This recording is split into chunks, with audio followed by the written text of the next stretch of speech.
Table for One, Episode 19, the latest miniature games from Cool Mini or Not.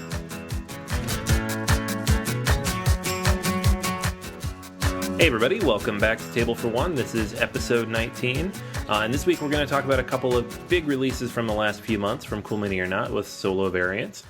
This is Anthony once again here with Jason. Yo, peoples, what's up?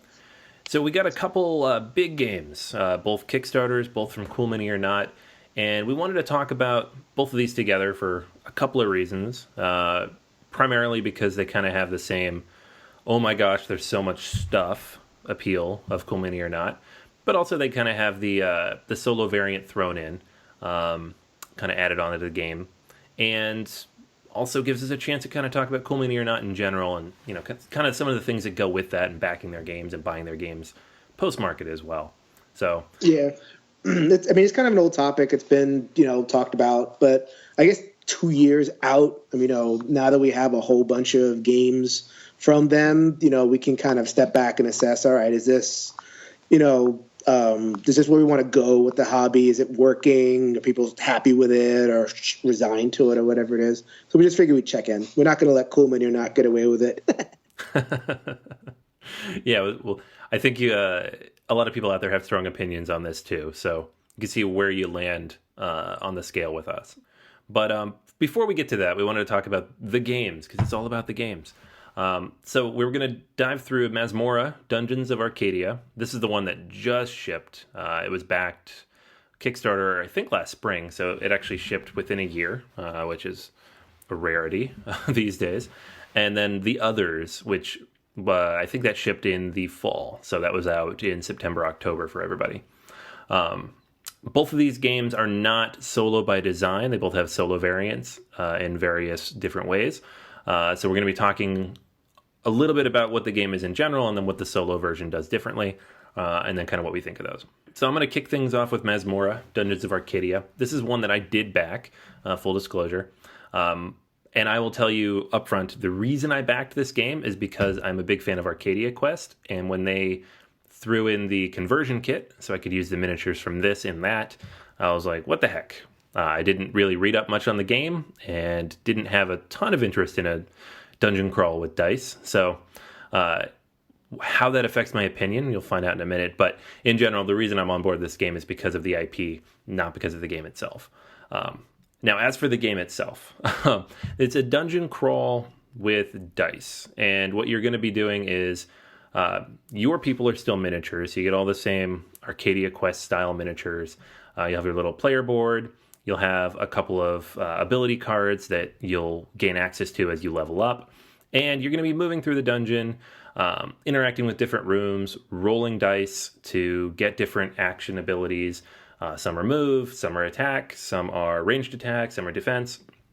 And ultimately what you're trying to do is find loot, beat monsters, which come in the form of these blue and yellow dice that represent both regular and stronger monsters that you'll face, and at the same time kind of mess with everybody else. Now, that's the regular version of the game. The cooperative version of the game, the Alliance version, is the one that you can play solo.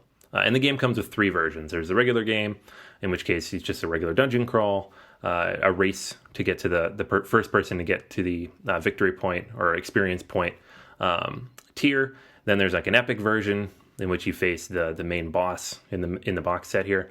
And then the Alliance version, which is basically the epic version with co-op. And so you can play that version by yourself. And in that version, you go through 3 levels of the dungeon, and you're basically racing against a timer. You have 21 turns to get all the way through the dungeon and then beat the final boss in that set amount of time. And you'll need to basically work your way through the tiles and uncover the stairs that get you to level 2, and then uncover the stairs that get you to level 3, all the while kind of leveling up your guy, making sure you have access to those abilities, and hopefully surviving when you get to the bottom level and face off against the main baddie. So that's basically it. I mean, it's a really, really simple game. There's nothing very deep about Masmorra, Dungeons of Arcadia. Honestly, if you stripped away the theme here, the Arcadia Quest theme, and all the extra bling that Cool Mini or Not threw on top of it, you have a pretty standard blog game. There's just not a lot of depth to it. This a game that got submitted to CMON and they just kind of put it in the universe, so it wasn't designed for the universe. Yeah. So I think the original version is like Masmorra de Dados. It's a Brazilian, maybe. My Portuguese is rusty. Yeah. But it's definitely a slapped on theme. I mean, it fits because it's dungeon crawly, and that's Arcadia Quest, and it kind of, they work the story in the rule book.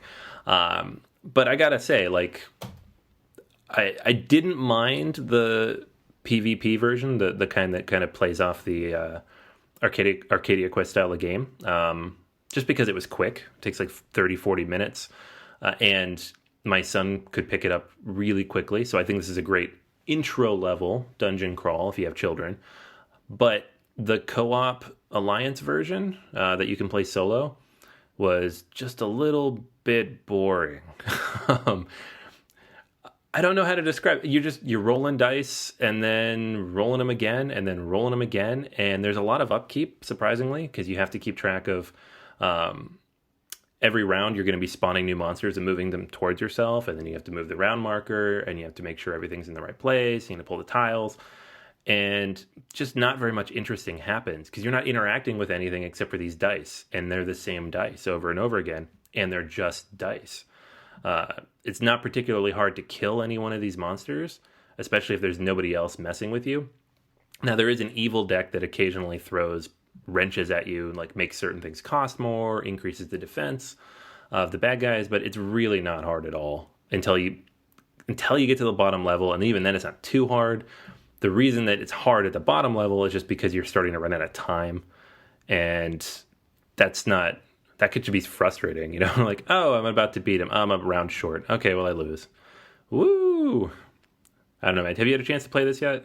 I have. It is, like you said, probably the best thing I could say for it is that it's a decent enough intro to dungeon crawling as a family game. So, the dice are nice and colorful. I mean, the chibis are awesome. The hero minis, which you get those in Arcadia Quest, right? I think they're the same or similar models, right?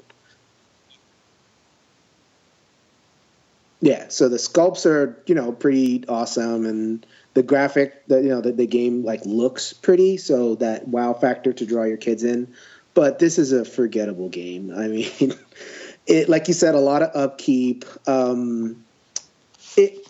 After a while, so you're rolling dice, and the dice are the monsters. After a while, I just kind of took a step back from the table and I looked at it. I saw a bunch of monsters, or a bunch of heroes, at a bunch of these monster cubes. It almost reminded me of the video game Portal with all those love cubes. So, like, each person is next to a cube because they're not going to be anywhere else. So you're just kind of, like, manipulating these cubes, and I almost wanted to look for, like, the little trash compactor to put all the cubes in just to, complete the effect. That was it. And like you said, you have a couple of options. You can roll, move, and kill. You can roll, kill, and move. You can move, roll, and kill. That was basically it. And then something that could really kind of mitigate that is the scaling of the heroes. Do your heroes get more powerful? They do. Like, it has this system that's kind of cute. You can kind of choose your upgrade path, but you're not really that much more powerful. It's just another thing to use the dice for. And if you don't roll what your upgrade is, then you don't use it. And it's just not, I mean, compare it to a game that I have knocked in the past, but in terms of intro dungeon crawler for kids, which is Mice and Mystics, I mean, does this game compare to Mice and Mystics as like that family dungeon crawl? Yeah, that's tough. I mean, I still think I like playing this with my son because of the dice factor. He likes rolling dice. He likes being the monster in things, so that's a fun thing for him. But, like, if you were to tell me, okay, you don't have either of these anymore, you have to pick one of Mice and Mystics all day long, doesn't even hold a candle to it, and I would play that solo before this. Yes. The thing about the upgrades, too, especially in the solo, the cooperative version, is you're going to get all 4 abilities by the time you get to the bottom level. You just are. And while it is sometimes kind of fun to convert your dice and dock them into other things, using those abilities and kind of, spread out your abilities and get more out of a single turn, sometimes you just can't. You only get one reroll. So you could roll a bad pool and then re-roll another bad pool and basically lose a turn. I don't know. It wasn't very much fun. It took too long. The solo version, I mean, it was a little bit over an hour compared to, the 40 minutes it took to play this with two other people. That's silly. I can't. Yeah. And I'm sure it's comparable to the Epic version. We just played the regular, but I mean, I'll probably keep it around because it's got the Arcadia Quest miniatures. It's very cute. My son likes it. It does have some variability. I do like the multiplayer version to some degree. I'm not bringing it to game night, but I don't think I'll ever play this solo again. My thing and it's about this game. It's a crowded field. I mean, we're about to talk about another dungeon crawler. Obviously not family friendly, but we could probably go 7 or 8 straight episodes just talking about dungeon crawlers that play solo. And compared to those, this game is kind of on the bottom half in terms of games that I'd want to play. So let's talk about a slightly better game. Yeah, I'm with you, man. I'm not even a huge fan of dungeon crawls. You have to do a lot to impress me, and this one did not do it. Okay, so we'll move on. This is not a dungeon crawler, but it is a miniatures game, dice-driven, card-driven, big production. So this is The Others, Seven Sins. This is designed by Eric Lang, and this was a 2015 Kickstarter that delivered in 2016, like Anthony said, in the fall.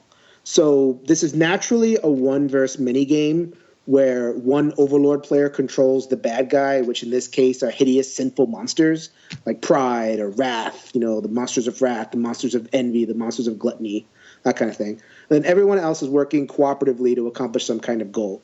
There is no solo variant in the box, just to be clear about that. This is a variant that I've gotten from BGG. I'll talk about that in a second. So the game itself. Each player controls a hero who has some kind of special skill. Either it's a melee combat skill, a ranged combat skill, or cleansing evil. They can all do these actions, but each player has a specialty in one of these actions, or maybe multiple, however whatever works out. On their turn, each player, and there's always going to be I think 3 or 4 players on the board, minis on the board. So you can move, and then you can take an action, which is usually either fighting a monster or cleaning out some bit of corruption or some bit of fire, something that's bad on the board, right? You can also go inside a building. So this is a tile-based game, so like you're laying out tiles, and the tiles depict buildings and streets and all that kind of stuff, urban feel. So think about the original Zombie side. It reminded me a lot of that in terms of there's tiles and there's buildings and it's kind of apocalyptic and the world's going to hell and all that kind of stuff. So players can go inside these buildings. You can use a special ability to do this stuff. You can heal. You can get upgrades. Do all that kind of stuff. So then, pretty simple stuff, right? So you go and then, as opposed to the Overlord having a turn, he has the option to react to certain players' turns. So he can't react to every player, but he can react to certain players' turns. He gets these reaction tokens. So, so the players do a thing, and then the boss does a thing, and then there's a scenario goal. So whatever the scenario goal is, you have to do. So some scenarios are pretty simple: kill a lot of monsters. Some are rescue people. Some are deal with these deep things that happen in your past, and you get these dark pack cards or whatever. So it's scenario driven. So everything is different. Combat. Dice, baby. It's nice and simple. No matter who starts it is your strength versus the monster's strength, so it's kind of the same roll every time. You're rolling against your defenses, and who made the better dice roller win. We're simplifying it a lot. I mean, there's upgrades, there's ways that you can kind of mitigate it, manipulate it, and blah, blah, blah. But at the end of the day, you're rolling dice, and you're rolling dice pretty often.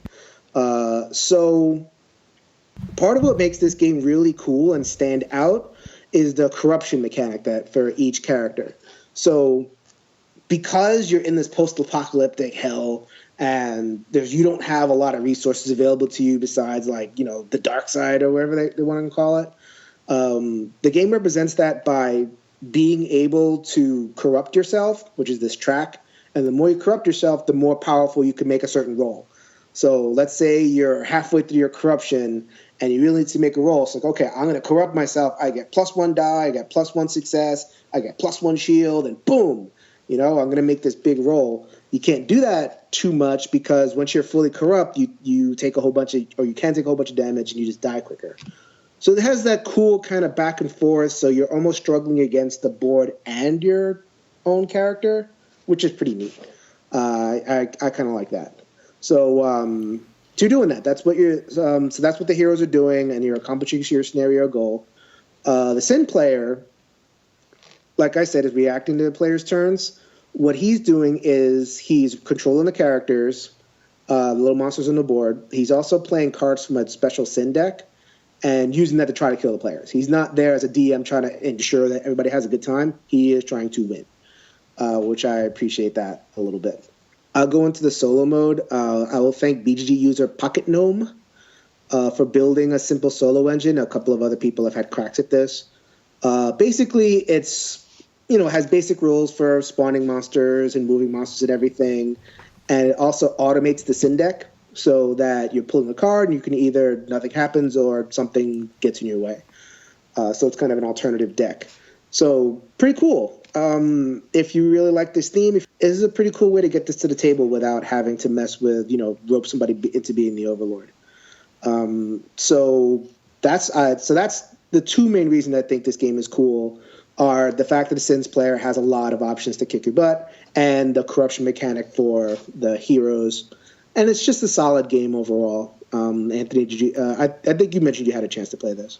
Yeah, so I've played it with other people. I have not played the solo variant, but I agree. I like it a lot. And I don't typically like games like this too much. There are some exceptions depending on theme and mechanics. But the reason I like this one so much is playing the Sin is really cool because, one, it's really easy to get into. A lot of these Overlord type games, you have to do a lot of work and upkeep. You have to read all these rule books and you have to be ready for it. And you kind of get stuck doing that every time if you own the game. This is a game where if I owned it, I wouldn't mind being the Sin every time because it has its own mechanics. You get to play through the deck and you get to do fun things. You feel like you're taking your turn, not necessarily just managing the game. The other thing that I really liked about it is moving around the board and combating things and getting to objectives and moving, doing what you needed to do to complete the whatever branch of those objectives you were deciding to do to get to the end of it. It felt like a puzzle, not just point A to point B to point A to point B, which is what a lot of these types of games are. And while the hack and slash is typical cool mini or not hack and slash, it's not that deep gameplay wise. The actual movement around the board and use of that corruption to actually complete your objectives was very well thought out and felt a little more strategic than I'm used to feeling in this type of game. So I liked it a lot. Now, the reason I don't own this game and probably won't pick it up is just because of theme. And I'm not a prude. I don't have a problem with it. It's just not something I really want to have on the shelf. And I know a lot of people are kind of in the same boat. But if someone else had it, if it was out at a convention, I would totally sit down to play. I own it. My games are in my basement away from my 18-month-old daughter, so come on over. Yeah, exactly. My son would be like, ooh, and I'd be like, no. Because he'll pull out the Zombicide stuff and play with it, and that's fine. They're a little icky, but they're not that bad. But some of these are pretty intense, I think they look amazing, but just, it's a lot. If you haven't seen them before, it's a lot. Especially the big, so the way the enemy minis work, there's these mooks that just kind of like they're interchangeable among the Sins, and then there's specific monsters that are slightly more horrible that are specific to the Sin, and then there's like this avatar, which is a giant mini, which is completely disgusting, and that's something that will give your squeamish kids nightmares at night. Yes. They don't need to see that. So, give me nightmares at night, man. Yeah. So then, so the drawbacks of the game, and this, I wanted to use this to lead directly into that discussion about community not practice. The main drawback I see with this game is, and I know some people disagree with me, but I just don't think there's enough game in the retail box. So I didn't kickstart the game. I was late to the party.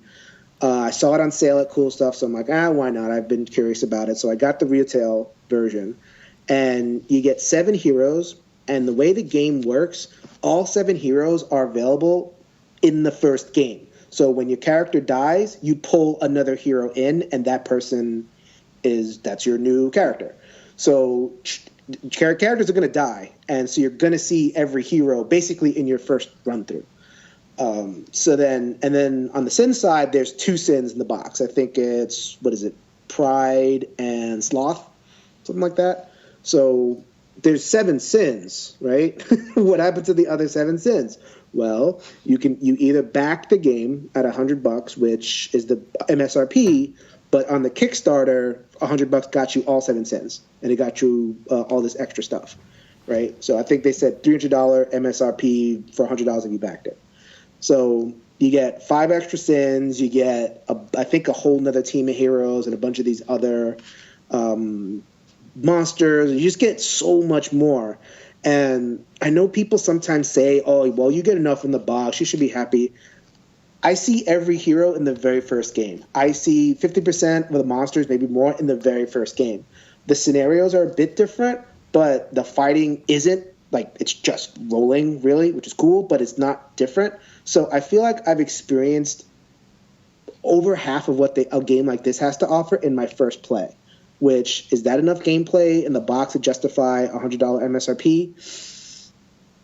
Like, I really do feel like I had to kickstart this game in order to get the full experience of the game, which it just leaves a bad taste in my mouth.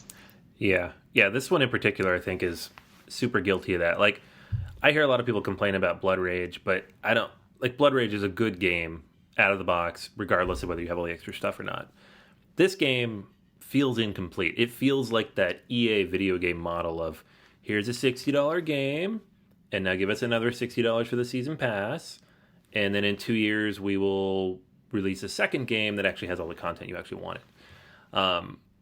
It's like, I remember seeing this at Gen Con when I played it, and everybody at the table asking, well, how many sins come in the box? And he's like, well, just the 2. And they're like, okay, well, when do the other ones come out? And I'm like, oh, they come out in, XYZ, and they cost this much. And people are like, ugh, like, I don't want to pay $200+, $250, whatever it is, to get the whole game. That's ridiculous. To complete the game experience, that's right. Yeah. Like, that, you shouldn't have to do that. Like, and if it's going to be that big of stuff and that, that much stuff that doesn't fit in the box or whatever, find a different way to do it.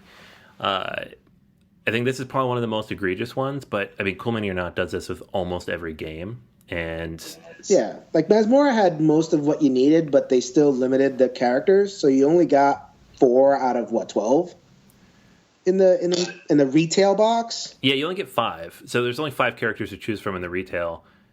You could play all those, and you only get the one like main boss scenario, so you don't really get a lot. And there aren't a lot of monster dice. It's enough, though, to play, and I don't think it'd be a huge problem because it's variable setup. But same thing. Like, the stuff you got... Because I backed it at the Kickstarter, so the extra stuff I got like an extra 7 or 8. I think it's like 12 or 13 total heroes that I have, and then a whole bunch more monster dice. And then there were a couple of add-ons, too, that you could have gotten a discount that added even more monster dice and some other boss options. Which really adds a lot of variability to the game, especially if you're going to play like the co-op version. Because if you play this co-op now, you have 1 scenario. Well, technically 2, because the main tile can be flipped over. That's it. It's not a lot to work with. So I think these are kind of old complaints. It means like, oh, you don't get as much in the box. You feel like you're compelled. I could imagine someone who is on the Cool Mini or Not side of the argument would say, hey, we've done this for 2 years. Our games are still funding. People seem to be happy, with what's in the box. Proof is in the pudding type stuff. People are voting with their wallets and our games are still funding. So, meh to your complaints, which is fair, True. on a certain level. It's true. You can't. Well, I mean, the numbers are the numbers. But I almost wonder if there's something behind that. So there's an effect called like self-deception. In psychology, self-deception is when like it happens in a lot of cases, but like if somebody spends a lot of money on something, they're more likely to want to like it, right? And they're more likely to kind of justify something after the fact. Even, it might not be as good, but because you spent a lot of money on it, you're going to justify it just so you don't like look like a fool. So let's say you spend $200 at a restaurant and the steak was a little bit dry and it had some A1 sauce as opposed to, some real butter or anything like that. If you spend $200 and that's, significant amount of money that for you, then you're going to be saying, oh, that wasn't so bad, and okay, whatever. And, so I almost feel like that happens here. So people kind of justify in their minds that these games, at least the retail version, are better than they are, Yeah. Just to kind of keep, just to kind of convince themselves that they've made a good purchase or whatever it is. And I'm not saying that, that everybody's doing this. I'm not saying that, even most people are doing it, but I just feel like that, especially from some of the comments that I read on BGG where they say, oh, well, this is a great thing. And, you get to, spend all this money and you get a really good game, blah, blah, blah. And the retail version, why are you complaining about how expensive the Kickstarter version is? No, I mean, I've yet to. I mean, maybe Blood Rage being the only exception, but a lot of these games just don't feel complete outside. I get this, the retail version anyway, and then the Kickstarter version is so expensive and it's sight unseen. I can't like sit there and play it like a Fantasy Flight game. They're also criticized for not having enough in the base box, but at least when they come out, I can read reviews. I can, determine whether I want to go in on that or not. So Fantasy Flight does the same thing, but I can at least have a little bit of control. Kickstarter, no. I mean, all I get from the Kickstarter is a bunch of reviews that say this game is great, and I have to go on faith. And if I go look at CMON's kind of record of games, I mean, it's okay. It's they have some good games, they have some bad games. Masmorra is a bad game. Others is a better game. I figured that's reflective of the kind of mixed bag quality. I 2 years in, I just can't, put my stamp on this Kickstarter thing. I really do think that they're taking advantage of something in gamers that, just doesn't sit well with me. I agree. Yeah. And if we'd had this conversation like a year ago, I would probably disagree and say, I think the system works and they're a growing company. This is a company, though, that's worth $25-30 million now. They're public on the Hong Kong Stock Exchange. They're raking in money hand over fist. They're producing dozens of games off of Kickstarter, including things like Potion Explosion, which was a huge hit for them last year. They don't need Kickstarter anymore. And the fact that they're still using it and still doing those same tactics means that they know they can make more money doing this because of basically that confirmation bias people have, but also like the fact that it becomes a scarcity thing. Like, I know a lot of people who back their games on Kickstarter being like, I don't know if it'll be any good, but I'll back it, and then if I don't like it or the reviews are bad, I'll just sell it on eBay. Because there is that perceived value, and the retail version makes that perceived value even higher. Right. Anytime one of their Kickstarters comes in, you can go on eBay the next couple weeks, and people are selling it for triple what they paid on Kickstarter because there are people who regret not picking it up, and they buy into the hype. And all those high reviews, because like you said, people give it great reviews because they paid so much for it. It's this weird little cycle that they've created that I feel like manipulates the hobby a little bit and gets people, it feeds into that acquisition that sort of people have in a unique way. And they're not the only ones, but they're the ones who do it the most.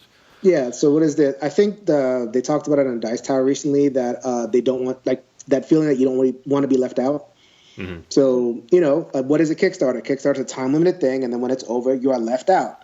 And, the retail version of the game is, people just know that it's not as good.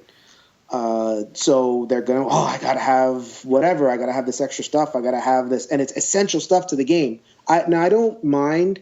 So there's a couple things I don't mind. I don't mind when, like, the Tiny Epic model is to give you extra game content, but it's not that expensive, and they sell it in the BGG store later. That's great. So you get it in early, or you can get it later. If you want to feed your acquisition disorder, you can do it without spending too much money. That's cool. or it's add-ons that are not essential to gameplay. A lot of companies do this. They have art books, they have signed copies, they have upgraded components. That's cool too. So I can still buy, say, Scythe, and the game that I get is the complete thing. But if I back it, I get all this extra stuff that is great. It's just bling.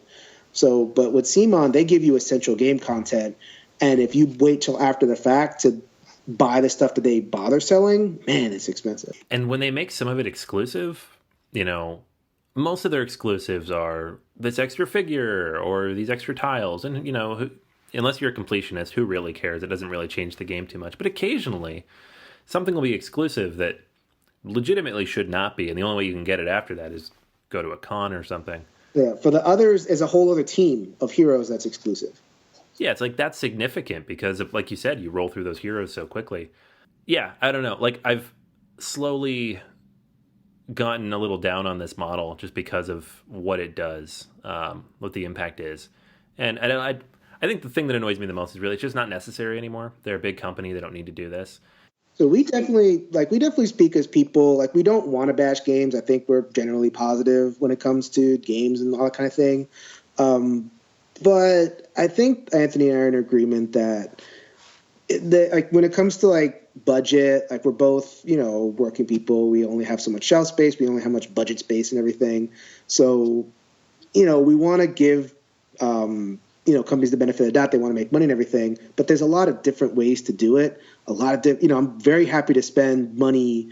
I just backed the first Martians pre-order. You get so much stuff with that, and I felt really good doing that, because he's going to sell the essential game elsewhere, and the extra stuff that I'm getting, which you might hear about on a future episode, so stay tuned. A little bit of a teaser there. So that was cool because I know that if I wanted just the game experience, I can get it. These CMON games, especially the others, man, that box felt incomplete. And the fact that it's 2 years out, and like what Anthony was saying, maybe you take away agency attitude at the beginning, but it's still going on now. Maybe we need to take the positivity rose off this a little bit. Yeah, I think that's definitely the case. Yeah, and don't get us wrong. Like, I still like a lot of Cool Mini or Not games. I own a whole bunch of them. I've played the vast majority of them. Arcadia Quest, for as silly and dumb of a game as it is on the surface of it, it's a lot of fun, and it's really cool to pull out. I love painting those things, but it doesn't mean necessarily fully support the model that they're still using after all this time. Yeah, so we approve of the company, we approve of the games, we don't approve of the model anymore. I think that CMON is better than that, and I hope that in 2017 enough kind of pressure, coming back at them, can help them reevaluate a little bit. Yeah, it's definitely time to move on. I mean, you got people, even Jamie Stegmaier, who literally wrote the book on Kickstarting games. He's moving on. So it's time, guys. It's time to move on. Oh, it's time for us to move on, too. Ah, nice segue. Oh, yes. Getting better at this podcasting thing every day. All right, guys. So as Jason said, that is everything for this week's episode. Make sure you stop on by BoardGamersAnonymous.com and leave any comments if you have them. Board Game Geek as well in the Guild 1735. You'll find the show notes for this episode as well as our questions of the week and past episodes. And you can also hit us up on Twitter or Facebook. All that stuff posted there as well. The bottom line is reach out. We want to hear from you. We love your feedback. And seriously, though, we do take everything into account. So if you have a suggestion or a question, we will almost certainly bring it up on the show. In the meantime, if you have not had a chance yet, swing on by iTunes. We'd love your feedback and a 5-star review there. Not only do we get to see, listeners out there and what you think of the show, but it helps more people find it. Every review that we get on iTunes or the Google Play Store helps bump the show up just a little bit in the rankings and get it out there to more people. But for this week, that's going to be everything. We appreciate you guys stopping by and listening. And until next week, we'll save you a seat at this table for one. Later, everybody.